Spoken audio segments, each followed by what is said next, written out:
Hello, my name is Emmy DeGrappa. Each week, we bring you stories asking our guests the question why.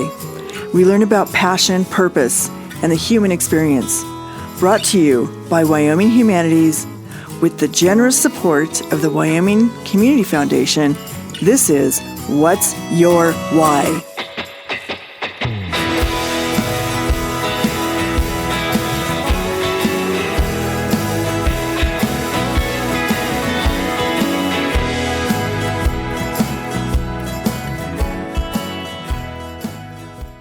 Today we're talking to Patricia McInroy. She is a filmmaker, photographer, and professor, and she originally grew up in Casper, Wyoming. Welcome, Patricia. Thank you. I'm excited to be here. Yeah, thanks for joining me. I thought it was interesting that you grew up in Casper, you since left the state, but filmmaking has been your passion, or storytelling. I always think about filmmaking as storytelling. What do you think? Absolutely. I'm actually really glad you said that because storytelling encompasses a lot more. I enjoy writing. I enjoy communicating through photography. And so I think storytelling captures it really well.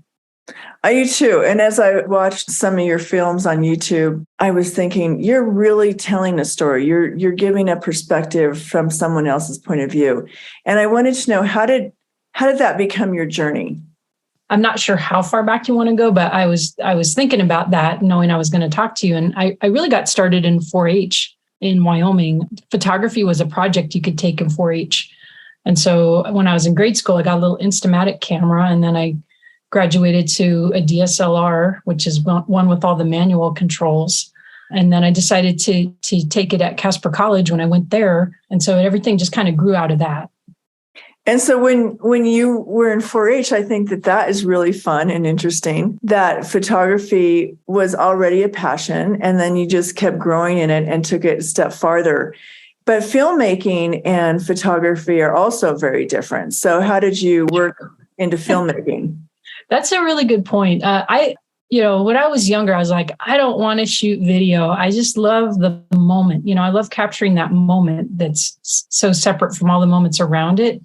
But the truth is that working for print media, you could see that it wasn't going to be going on forever. Once everything started going online, you could sort of see like, this isn't going to last forever. They started giving us video cameras when we were working for newspapers, and just with no instructions, just like, go out and shoot this, and they wanted us to shoot with a still camera and a video camera at the same time. That's before they had things that were integrated. So, I'd be trying to shoot a wildland fire with both a still camera and a video camera and I thought, I got to learn what I'm doing here. So I ended up going back to grad school. Where did you go to grad school? So I went to a school called Vermont College of Fine Arts, and it's a low residency program, meaning you go back in person every 6 months. But in between that time, you find a person on site to be your on-site instructor, and you do all the work. That way you can live wherever you already are. I loved that model because I actually became connected with people all over the United States, instead of just all of us being in the same location. So really, you first started out your career as a photojournalist, right? That's correct. Yep. Which I think is very fascinating. And especially the way you started out, which I think is so interesting, how technology has really just taken off. And now with social media, people are making videos and they're being little professional photographers. I mean, really not professional, but you know what I mean? They're taking amazing photos from their phone. What do you think, how that has changed your career or your profession? I mean, I think the key for me was I kind of had to go with the flow. You could fight it and say, well, I'm going to stay here until this newspaper folds, which is what happened to the last daily newspaper I worked for. Or I could try to figure out like what's next. And so I agree. Everyone kind of is their own media outlet right now. With social media, everyone can put all of their information and images out there. But I do think there's a difference when you've taken the time to get trained on it a little bit more or tried to take it to another level. And I think you can tell the difference. Right. So how did you start making films? Because I I looked at your film. I'm so intrigued by it and wanted to know what was your inspiration for making the film called Invisible Wyoming? Let me try to address both of those. How I learned it. Well, when I went to grad school, I kind of didn't know what I was doing. When I signed up for grad school, I was like, this school sounds great. And it seems so philosophical. Well, once I got there, I realized I had actually signed up for a conceptual art program. I wasn't in a tradition like what I thought they were just going to help me get better and better at photography and maybe teach me some video. But you had to learn all the technical stuff on your own. And then they gave you feedback on the content. Well, in reality, that's what we actually have to do in the world. Like, even if someone taught me the technical stuff today, it would change, in 6 months. So it turns out that was a really good model. As far as the Invisible Wyoming story, that's just always been one of those stories that I had on in my mind. Like, I want to tell this. This is a story that I want to tell. And I think I'm the person that can tell it. And it's about the LGBTQ community in Wyoming. And having lived through that experience, when I would tell people about it, they would find it interesting. And so that for me is kind of when I'm getting that kind of feedback from people, that helps me realize, oh, this is a story I could share. So interesting. One, I think Wyoming is invisible in many other ways. I mean, Yep. You've captured it in this one way with the LGBTQ community. But as I've been talking to people and learning how they come here and why they come here, and sometimes they come here for a job and they say, I never even knew Wyoming existed. That is really on target. I think I found leaving the state, first of all, I don't think I realized I had really kind of grown up in a subculture of the United States, because I didn't even just grow up in Casper. I was 10 miles outside of Casper. And so when you come from that perspective, and then you're going to other places in the United States or outside of the United States, you realize, oh, I had a pretty unique experience that I really treasure. I also think when I would say I'm from Wyoming, especially to someone from outside of the country, they literally had never heard of the state. So I learned to either carry a little map with me or just start explaining what all states were around it so that people would have a point of reference. Well, I think that's funny because I was just recently in Brazil with my daughters, and my daughter Veronica was teasing me because everywhere we went, they wanted to know where we were from. And Veronica's from Atlanta, and Rachel is from Fort Collins, and I grew up in Colorado. But regardless, I would say Wyoming, and they would just like look at me. But one guy, this one young guy, I was so grateful for him because he came up to me. And he said, do you speak English? And I said, yes. And he said, can I talk to you in English? And I said, yeah, I love that. So he was practicing his English, and he was Brazilian and had never been to the United States, but spoke really good English, actually. And so we were just talking. He said, where are you from? And I said, Wyoming. He goes, oh, do you know? Oh, gosh, his name just went out of my head because I don't even know. The rapper. Kanye West. Kanye West. He goes, do you know Kanye West? And I said, no, not personally. He goes, do you live near him? And I go, well, kind of. If you know Wyoming, I kind of do, but no. So anyway, it was just hilarious. And then I told my daughter, don't ever say I can't say I'm from Wyoming. I said, because we're on the map now. Put on the map. Yeah. Well, honestly, though, if I would say Yellowstone National Park, people would know about that. So that was always a good point of reference.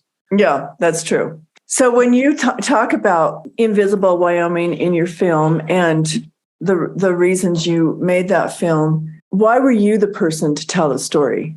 That's a good question. I felt like you needed, first of all, I think to tell a story like that, it helps to have an insider and an outsider perspective. When we grow up in our own story, it's hard to tell it because we don't know why it might be interesting to other people. You know what I mean? So I think that was part of it. Part of it was things needed to grow and evolve enough that I would be able to tell the story. So I guess, for example, so if I'm in Denver and I'm explaining to somebody that, we had to go by a first name basis only when we met people who were also part of the gay or queer community, they would, because to protect, like we don't want to use last names because someone might lose their job or get outed to their family. People would think, wow, that's really, we didn't do that where I was, So so I would start to realize, oh, okay, not everyone had this same experience. So is Wyoming so isolated in that way that it doesn't have that open, diverse gay community? I don't know about the open part. And again, that's changed a lot, because part of what I was doing was sort of reflecting back on the history and some of the untold history and the reason the history is untold was because people couldn't share it because they didn't feel safe. I would say one thing I actually loved with it was the diversity, and that's pretty much true across the board. If you're part of this community, you can go around the world and you can find your community wherever you're at. And that's really cool. In Wyoming as well, like there was diversity within the community, and not just ethnic or race diversity, but there was also age diversity, men and women. And I really love that because I thought it was like that everywhere. And that was something that I remember the first time I went to San Francisco, I thought, this is going to be great. It's going to be like everyone's my best friend. We're going to be high-fiving. And it wasn't like that at all, because that's how it was in Wyoming. It's like, oh, if you're part of, first of all, everyone's real friendly in Wyoming to begin with. And if you were part of the queer community, then everyone just kind of, looked to you like a brother or a sister, I guess. That's how I thought of it.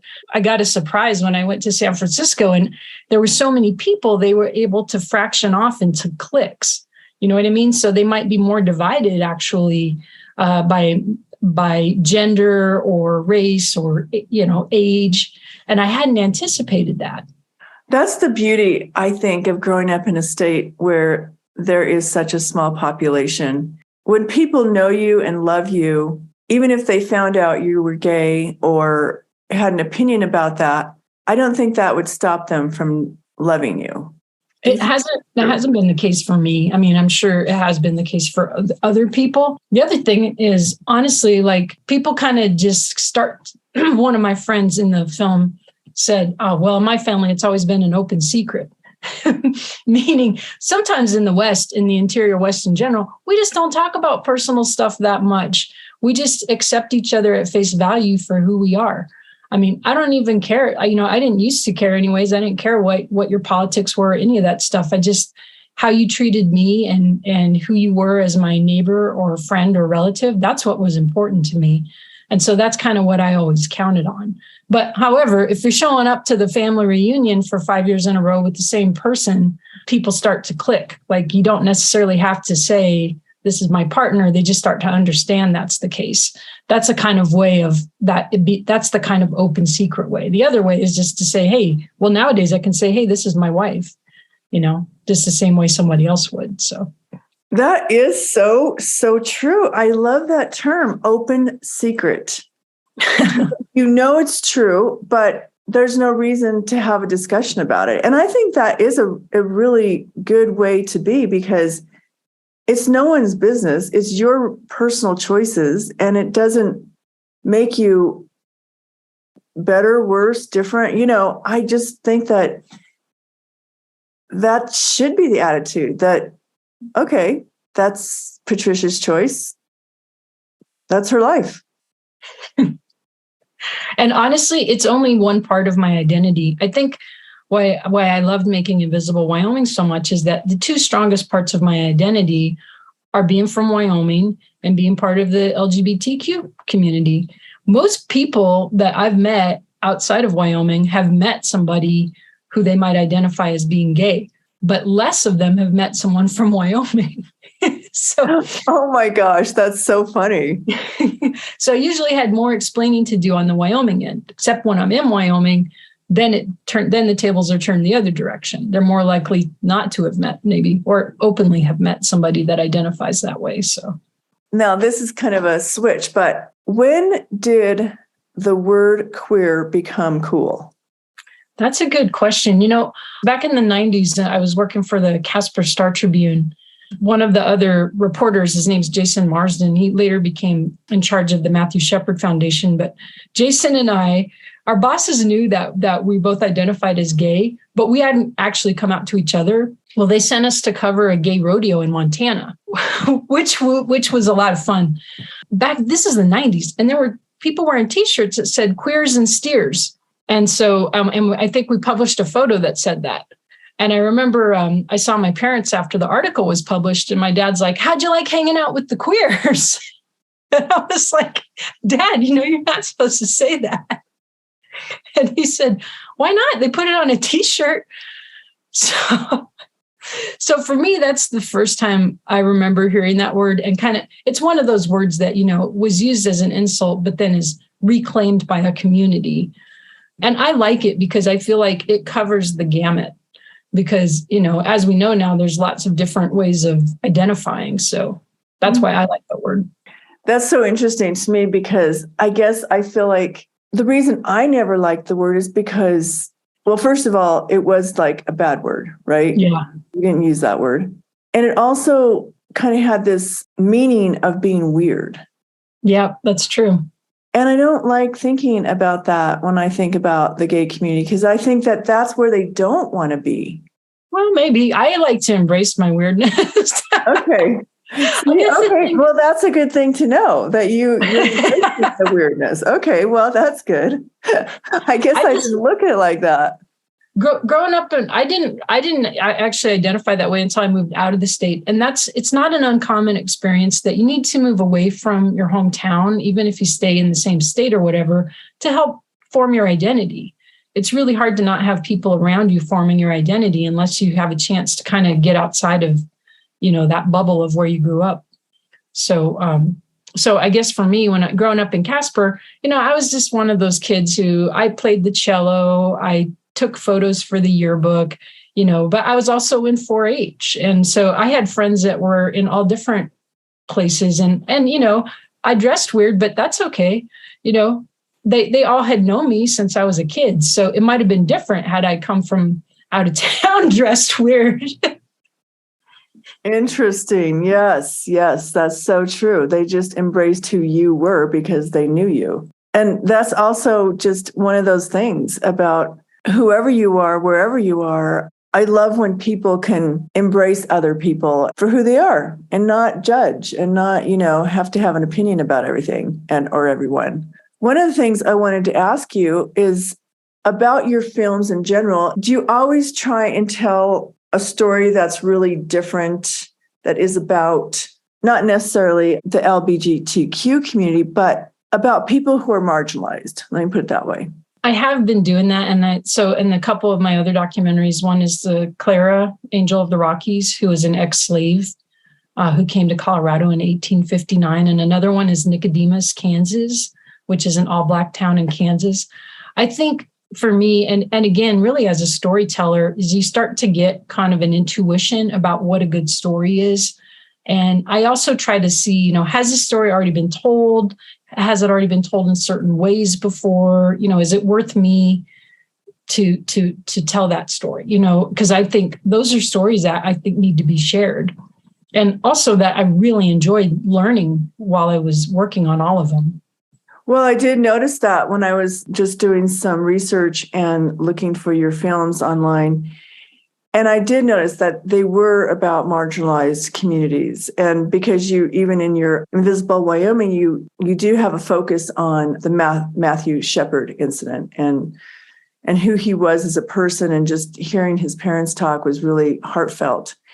And I didn't get to watch Nicodemus, is that what it's called? Mm-hmm. I didn't get to watch that one, but I'm going to, because I just started the very beginning of it. And then I want to go back to it because it looks super interesting. But the third one you talked about, where can we find that one? Oh, Clara? Yeah. Well, it's on if you just put my name in Google search, Patricia McInroy, you'll find my website. And I have a link to it on my website, but so that particular one actually aired on PBS. And it did that because I entered a competition that was sponsored by a show called To the Contrary with Bonnie Bay. And they were featuring all women filmmakers, and mine won the Women's History Award or whatever. So anyway, so it aired nationally on PBS. And because of that, they still have it on the PBS site. I want you to tell the audience, one, where they can find you so that they can watch your films. Right. You have to click a couple times because I put it. So if you go to like patriciamcinroy.com, which luckily my name's unusual, so that's lucky for me. And then if you go to videos at the top, and then there's a documentary section. So under the documentaries. And I have other, I have experimental films, and I have a little series of my mom called Low Tech Talk that's just intended to be humorous. They're like little 1 minute, kind of funny videos. I like to use humor a lot as well. So. Oh my gosh, that is so great. I'll have to look for those, because for Mother's Day this year, my daughter actually made a video of me making fun of me and what it was like growing up. What's it like growing up with Emlyn, So anyway, it was just hilarious. This is, so my mom's a Wyoming native, and she passed away last year. When she was about 85, I was noticing too that, she always needed help with technical stuff. Of course, I need help with technical stuff, but she knew all this other stuff. Like she still had a manual typewriter, and she still had a landline phone, and she still used the phone book, So I made each segment is her explaining one of those things, and she has that really cool, like folksy wisdom way of talking, so she's explaining. And I said, explain it to the younger generation that didn't grow up with all this. So that's what it is. It's called Low Tech Talk. And it's something I made it for fun, but it was also a fun way for me and my mom to connect. Oh, I love that. That is so cool. It has been so great talking to you, Patricia, and so fun. And tell us once again ways that we can connect with you on Facebook, Instagram, and your website. What are those? The best way is through my website, so patriciamcinroy.com. And on there too, you'll find, if you go to the contact, it's got my email. Invisible Wyoming, the full version is not available online right now because I'm trying to get it, it's been in like 6 film festivals. I'm trying to get it on a streaming service. But anyone who emails me directly, I'll send them a link to the full film. But you can see that my other ones are all available. Usually what I do is I let them run the film festival gamut, and then I go ahead and put them online. So all the other ones you can see there, I'm on Facebook and Instagram, but my presence it's better just to go through my website. So. Okay, great. Well, it's been great talking to you today. Thank you so much. Well, thanks. It's been a real honor to be included.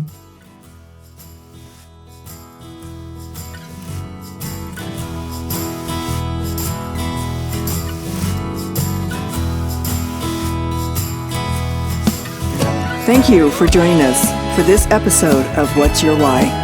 Brought to you by Wyoming Humanities with support from Wyoming Community Foundation and generous supporters like you. To learn more, go to thinkwhy.org, subscribe, and never miss a show.